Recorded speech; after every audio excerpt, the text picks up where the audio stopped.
BJP নেত্রীকে মারধরের অভিযোগ উঠল কেশিয়ারিতে। এদিন কেশিয়ারি বিডিওর আহ্বানে কেশিয়ারি পঞ্চায়েত সমিতিতে মঙ্গলবার দুপুরে অর্থস্থায়ী সমিতির বৈঠক ডাকা হয়। সেই বৈঠকে উপস্থিত ছিলেন ওই পঞ্চায়েত সমিতির বিরোধী দলনেত্রী তথা বিজেপি নেত্রী মৌমিতা সিংহ। আর সেই বৈঠক চলাকালীনই উত্তেজনা তৈরি হয়। বৈঠকের শেষে সেই বৈঠকের পরেই বেধড়ক মারধর করা হয় বলে অভিযোগ ওই বিজেপি নেত্রীকে।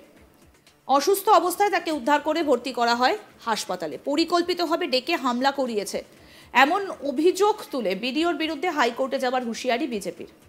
চরম উত্তেজনা সৃষ্টি হয় কেশিয়ারিতে। এই ঘটনার ভিডিও ফুটেজ আপলোড করে এক্স হ্যান্ডেলে প্রতিবাদ বিরোধী দলনেতা শুভেন্দু অধিকারীর।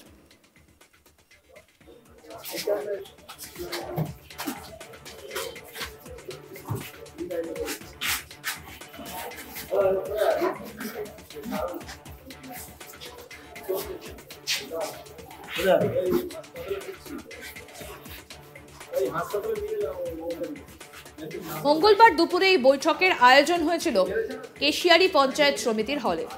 এই পঞ্চায়েত সমিতির ২৭ জন সদস্যের মধ্যে ২৫ জন তৃণমূলের, ২ জন বিজেপির। তারা সকলেই উপস্থিত হয়েছিলেন এদিনের বিডিওর আহ্বানে ডাকা বৈঠকে।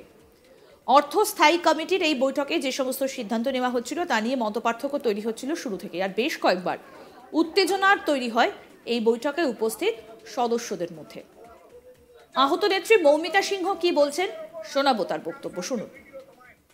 পঞ্চায়েত সমিতির বৈঠক ছিল, অর্থের বৈঠক। আমি পঞ্চায়েত সমিতির বিরোধী দলনেত্রী। আমাকে বিডিও স্যার চিঠি করে ডেকেছিলেন, আমি মিটিংয়ে গেছি অপোজিশন লিডার হিসাবে। তো সেই বৈঠকে যাওয়ার পরে আমাকে জেলা পরিষদ মেম্বার, কল্পনা সিট, পঞ্চায়েত সমিতির সভাপতি উত্তম সিট, তারপরে যত কর্মাধ্যক্ষ ছিল, রাজু গোস্বামী থেকে বুবু খাটুয়া থেকে সবাই আমার উপরে চড়াও হয়, ঘেরাও করে মারবে বলে। আমি তখন সঙ্গে সঙ্গে ভিডিওকে জানাই। ভিডিও বললেন ঠিক আছে আমি দেখছি। তারপরে উনি বললেন প্রশাসনকে জানিয়েছি, ভয়ের কোনো কারণ নেই। তারপর আমি মিটিংয়ে যাই। ভিডিও স্যার আমাকে বললেন আপনি বৈঠকে যাবেন। আমি বলছি আমি তো মিটিংয়েই যাব। মিটিংয়ে গেছি, মিটিং শেষ করে বেরিয়েছি। সঙ্গে সঙ্গে আমি বেরোনোর অবকাশ নেই, আমাকে ছুটিয়ে ছুটিয়ে মারছে সেই ক্যাম্পাসের মধ্যে। আমি সঙ্গে সঙ্গে কোনোরকম ভিডিও স্যারের রুমের সামনে পৌঁছাই। আর ওখানে কিছু করতে পারিনি। সেখানেই টেনে হিজড়ে মেরে পুরো শাড়ি টাড়ি খুলে সে কি মার আমার এই হাতটাকে মুচড়ে দিয়েছে। আমি আর কিছু জানতে পারিনি।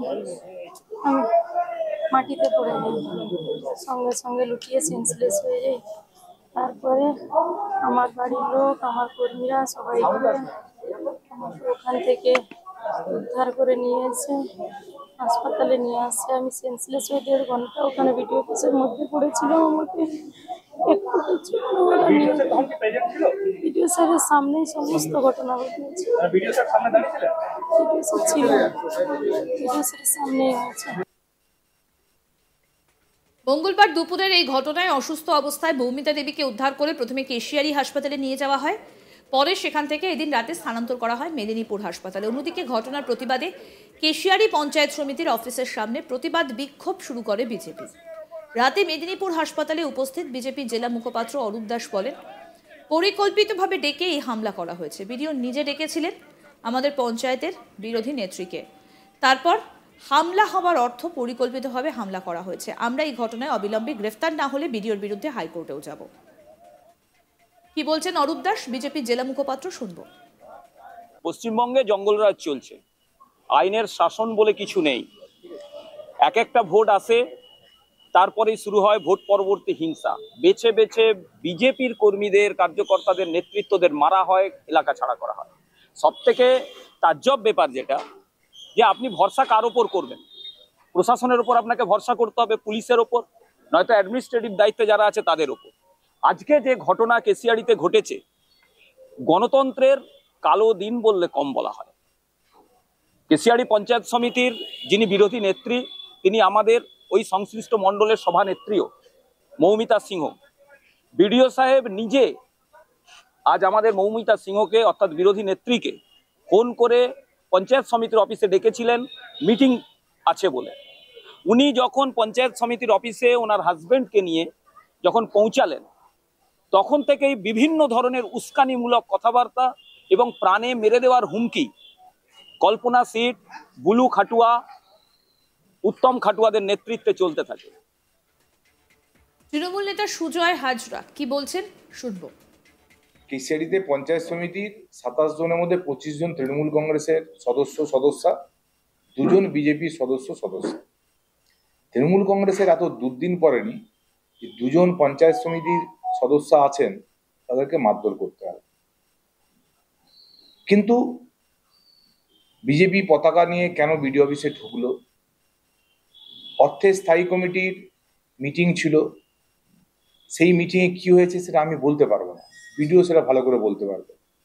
কিন্তু এই যে বললেন যে মারধরের ঘটনা, কেশিয়াড়ি যে ব্লক হাসপাতাল সেখানে গিয়েছিল, বলেছিল আপনার কিছু হয়নি, আপনি বাড়ি ফিরে যান। শুধুমাত্র রাজনৈতিক রং চড়াবার জন্য দেখুন অলরেডি বিরোধী দলের নেতা এটাকে টুইট করেছে। অর্থাৎ এটা প্রমাণ করে যে একটা দল কতটা দেউলিয়া হলে একদম সাধারণ একটা ঘটনা, সাধারণ সেখানে ঠেলাঠেলি হয়েছে, কথা কাটাকাটি হয়েছে, কারণ কিছুদিন আগে নির্বাচন হয়েছে, সেই নির্বাচনে এই দলনেত্রী কিছু কুকথা বলেছেন, আমাদের যারা আছেন কর্মাধ্যক্ষ তাদের কিছুটা ক্ষোভ ছিল।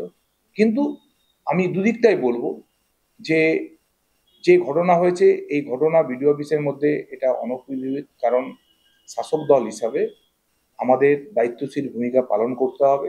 সাথে সাথে বিজেপির এই নাটকটাও বন্ধ হওয়া প্রয়োজন আছে। এই যে টুইট করে দিলেন বিরোধী দলের নেতা, তো বাস্তবটা কি জানতে হবে, কেন কি বিষয় প্রতিদিন একজন কটাক্ষ করবে।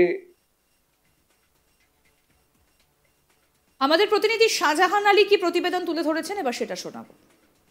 পঞ্চায়েত সমিতির অর্থ স্থায়ী সমিতির মিটিং, আর সেই মিটিংয়ে বিডিওর আহ্বানে বৈঠকে যোগ দিতে এসে আক্রান্ত হলেন ওই পঞ্চায়েত সমিতির বিরোধী দলনেত্রী তথা বিজেপি নেত্রী মৌমিতা সিংহ।